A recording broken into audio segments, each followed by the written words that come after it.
All right, so you're pretty much up to speed with this, aren't you? So now let's talk about the law of attraction.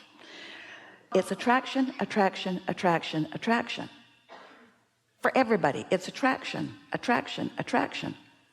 Abraham, wait a minute. It's attraction? It's only attraction. There's no assertion. So when people talk about giving and taking, it sounds like asserting and receiving. There's no asserting and receiving. It's just attraction, attraction. Yeah, it's just attraction, attraction, attraction. It's only attraction. So let's say that you have a beautiful piece and you've decided that you're going to give it to somebody who doesn't have anything beautiful in their life at all.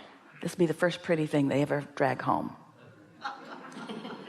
And you're doing it out of service and sacrifice because you just think that that person should have something pretty in their house, so you've decided to give it to them.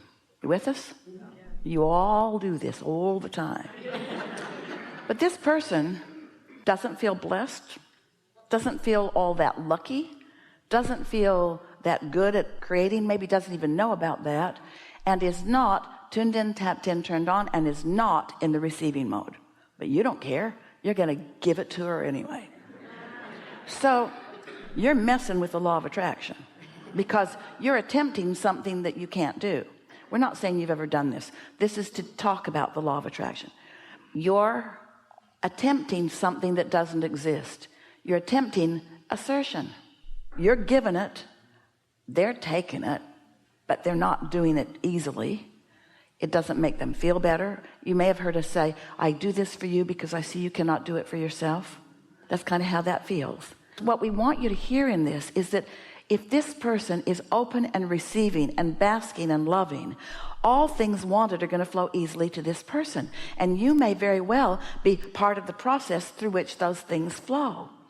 So you have to become at one with the fact that there are many people who want what you have to offer who are blocking it, who are not letting it in. But your work is to just be open to what's flowing to you and through you. So we felt you bogged down just a little bit. You're getting the general sense of what we're talking about here. It's attraction, attraction, attraction. So now think about your inner being. Your inner being, we say, always beaming a signal, always broadcasting well-being, always gathering up cooperative components. If you're one of the cooperative components that is drawn to that, then it's attraction, attraction, attraction, isn't it? Your inner being cannot assert its knowing and its love into your experience. It can only be it. And you find the frequency that allows it in. You see how it works? When you start to think of law of attraction like this, then you'll stop taking responsibility for what anybody else is doing. And you'll stop feeling like you have to manipulate their world by asserting money or ideas or information or clarity or anything into their experience, because you'll come to understand that when you do that to somebody that's not open to it, there's blowback in your experience, and that over time causes you to calibrate in defiance of the way the law of attraction works. So then you decide that you're not good at something. Well, you are good at it. You just have to line up with who you are and feel good about it. There's one singular thing that you want to do as someone who has anything to offer anyone. Just be happy. Just be in alignment. Just tune in with your source energy. Just join that point of attraction, because your inner being is attracting cooperative components. So are you attracting cooperative components, or is your mind evaluating their ability to afford? Are you trying to manipulate conditions and get the right price on things? And are you trying to adjust your shop to meet the needs of the people? Or are you knowing that they're out there and you're tuning in only with what you want, with what you intend? And because you are not messing in all this stuff that isn't any of your business, you're more likely to be calibrated to your highest source. So one who's connected to that source energy is more powerful than a million who aren't. And then you and your inner being with that powerful point of attraction are gathering to you attraction, attraction, attraction. Most everybody is looking out into the marketplace and trying to adjust to the market.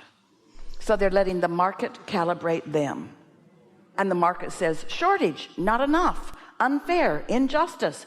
The rich get richer, the poor get poorer.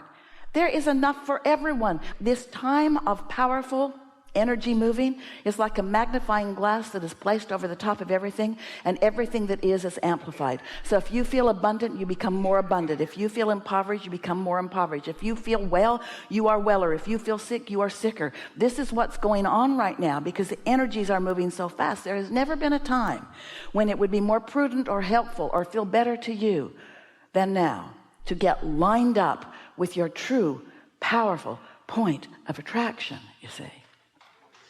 So you say your prayers as if what you call God could then assert into your experience. And don't you know that that source energy is flooding all of that love and well-being to you all of the time? You don't need to pray for that to happen. You want to calibrate to let it in.